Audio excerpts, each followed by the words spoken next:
Hi, my name is Sheila Landry from tollpaintingdesigns.com, and I'm a decorative painter, and I'm welcoming you back. This is the second part in my basic highlight and shading series that I'm doing. I was inspired to do this by France Curian, who created these adorable Santa dolls called Santa's Family. I'll have a link to her pattern for these. She made them as ornaments. I made them as stand-ups.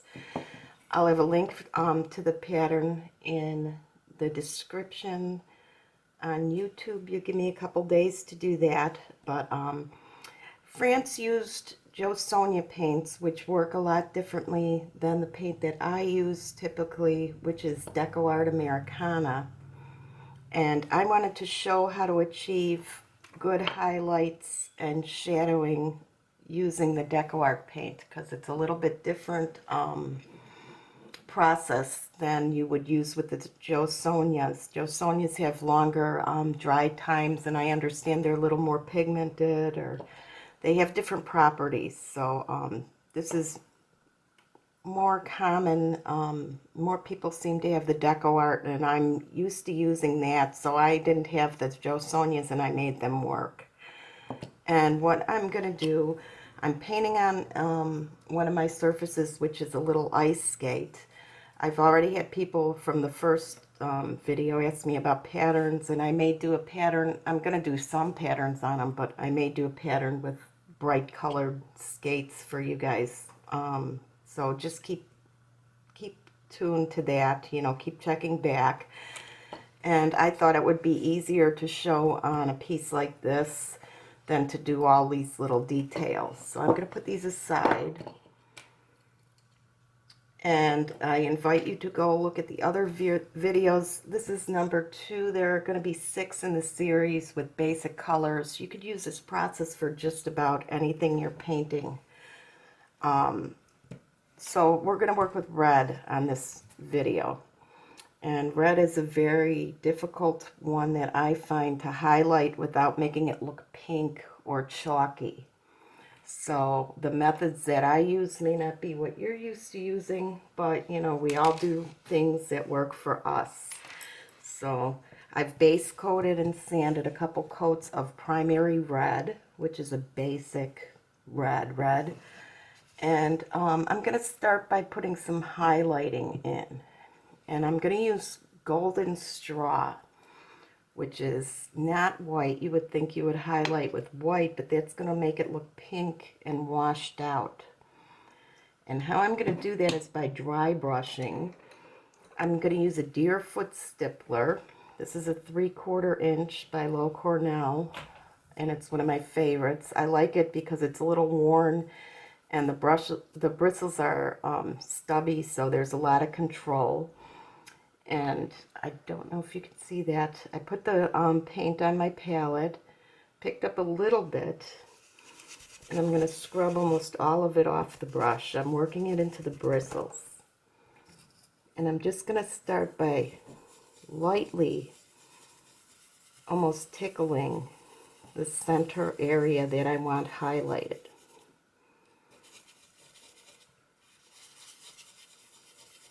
You can see the color lightening up,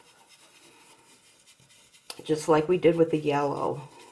The yellow was the first video.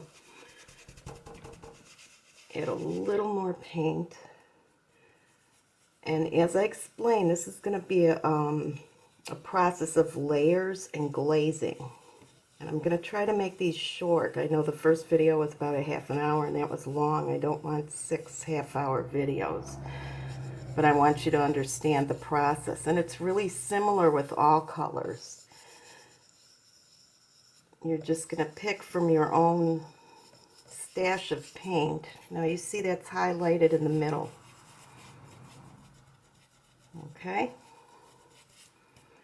Now since it's highlighted, we don't have to really allow it to dry very much. What I'm going to do next is put a glazing over it. And a glazing is a thinned acrylic paint. I'm going to pick a transparent color, and this time I'm going to use Cad Orange. It's a deeper orange,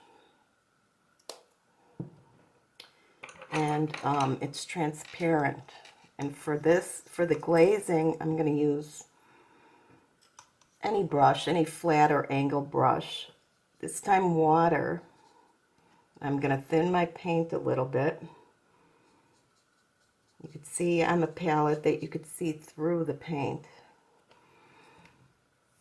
And I'm going to just brush it real light. Add a coat over what I just dry brushed on. Now you can see it brings that color, it warms it up. So you still have your highlight there, but you're looking through that orange, so you're not going to kill it. Now we need to leave this dry. We're going to do this in a few layers. So just leave it dry, don't overwork it, and I will be back and we can start our shading. Okay, I'm back. The next thing I want to go over, this is just the first highlight. I want you to be aware of that. I'm going to put more highlighting on it as we paint. And this is just the first layer. This works out better in layers. The next thing I'm going to do is shade it. And red is also a difficult color, I find, to shade because so many of the reds are also transparent. And it's hard to get a nice deep shade that you like. So I'm going to try with Cranberry Wine. It's kind of a brownish red, and it's a little more opaque. And I think it's a good start for our first shading. And I'm using an angle shader. Pick up on the corner, blend it into your palette, and start shading around your piece.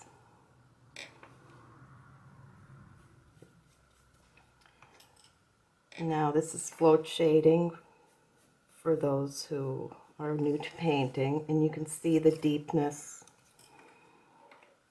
of the red, of the cranberry wine color. There's a hair in there, but I'll let it go for now. If I try to pick it out when it's wet, it might make a mess. Now I'm doing this really quick.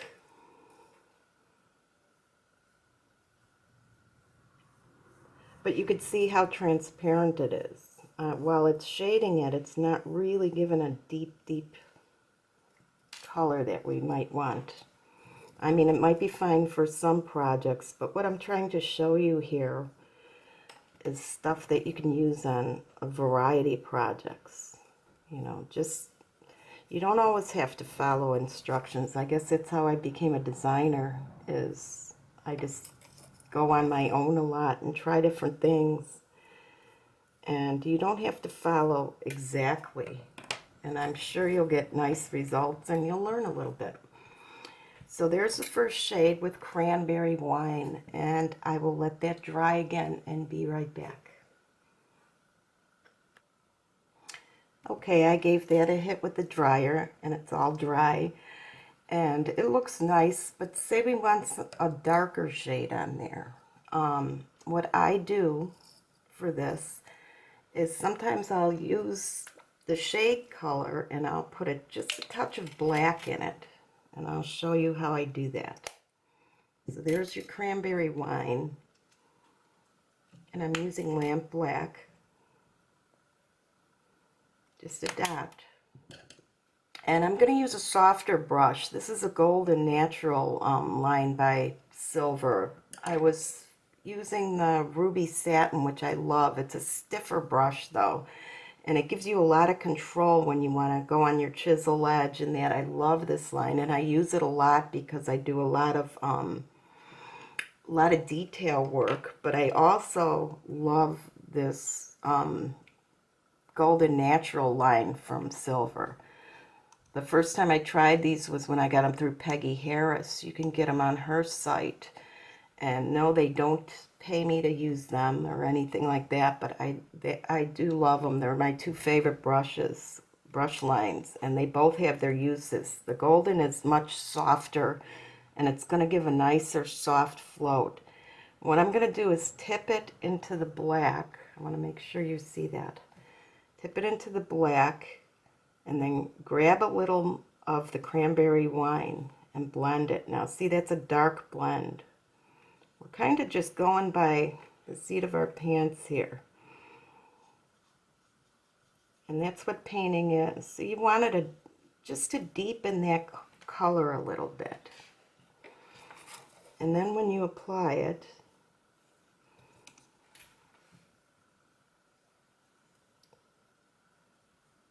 you can kind of judge and play. Now see, to me that's a little dark.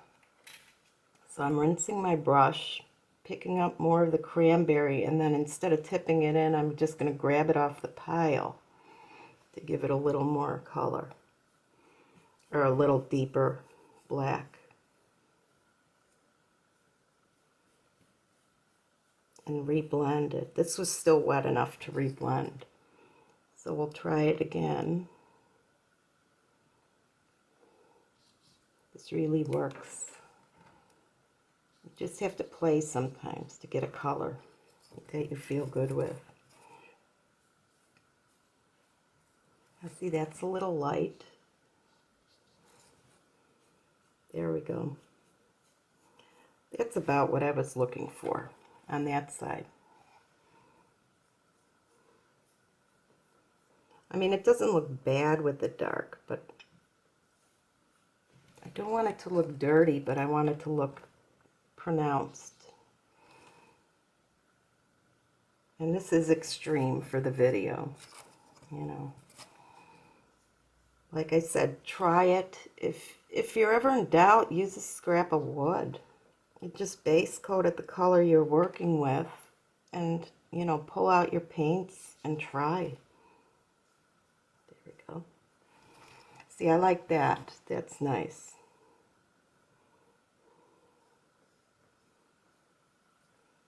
It's a little dark back here, but you can still move it off. And if you have to, once it dries, you can go over with just the cranberry and soften it. Okay? We're going to let it dry, and I'll be back again. Okay, we're dry again.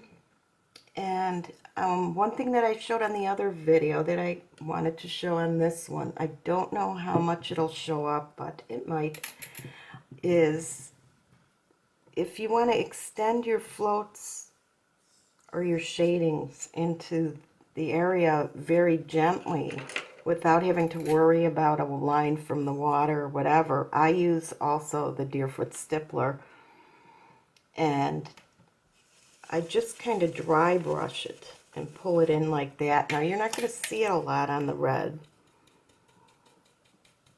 but it's a very controlled and easy way to deepen your shades without having water lines or whatever.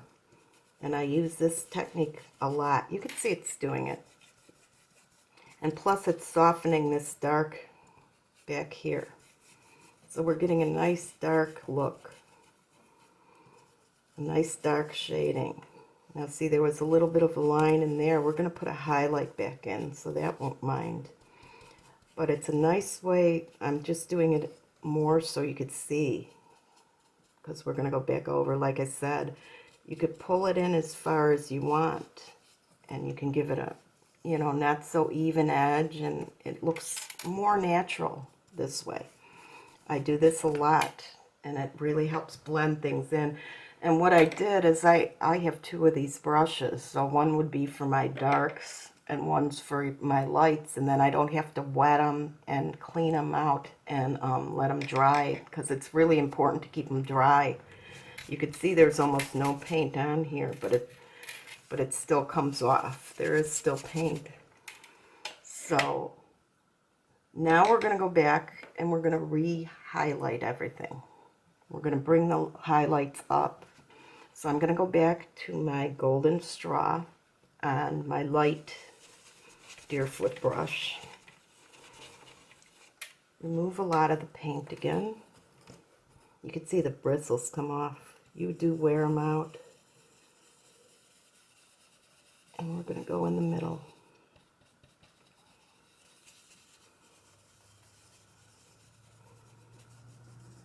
And we're going to re-highlight things.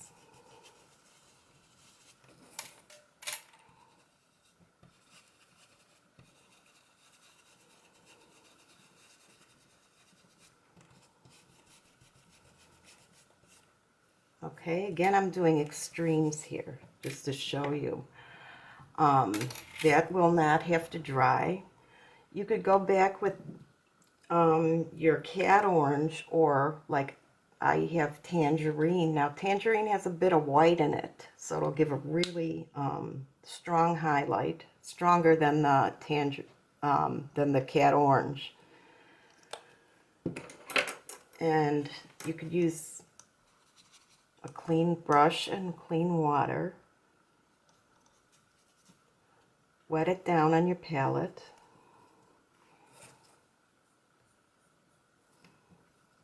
And just kind of brush it in the middle part. And fade it out. There you go. See how I'm using clean water to kind of blend it, but it's not like it's not as hard to do as a float. It's kind of just, if you get it through your dark areas, just rinse your brush, blot it, and pull it off. Okay, so I'm going to let this dry, and then I'll do a final segment for you. I'll be back. Okay, that's all dry, that orange wash, and now it's looking a little orange to me. It's a little off color, and then I want to bring it back to red, because it is a red piece. So what I'm going to do is go back to my base coat primary red color. Use your brush with some water, and we're going to once again glaze it back to red. And look how nice this will look. The orange shows through, the yellow shows through. You're toning down the shades, you're bringing out all the colors together, because you're looking through a sheer layer of red, and that's the color you want on there. You don't have to do it even. You can tap it in if you want. You can. It's very easy to do. It's very hard to mess up. The only way you'll mess up is overworking it. So now you have a red boot with a really nice shade and a nice highlight. And I lied, there's going to be one more drying and one final highlight on that for you. So hang in there. I'm going to dry this, and I'll be right back. Okay, as a final highlight, what I'm going to do is add a little bit of yellow light, which is, we use that to highlight our yellow. It's a bright, bright yellow, and it's semi-transparent. And now if I would have just put it on the red, it wouldn't have really showed up at all. It wouldn't have looked bright or brilliant or like a nice highlight. But since I did all these layers underneath, I think I'm going to use my big brush. I am going to dry brush it on. Hold on, I'm gonna rinse my brush and wipe it good. I just want to be sure there's no darker paint in there for this last highlight. I'm going to wet it, and I'm just going to add a couple little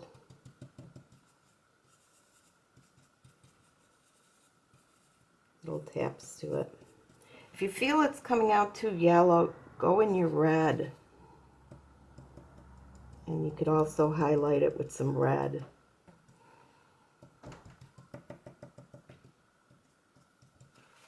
And it'll give it a nice, it looks darker where it's wet, but it'll give it a nice blend and a nice highlight. I'm going to put a little more paint.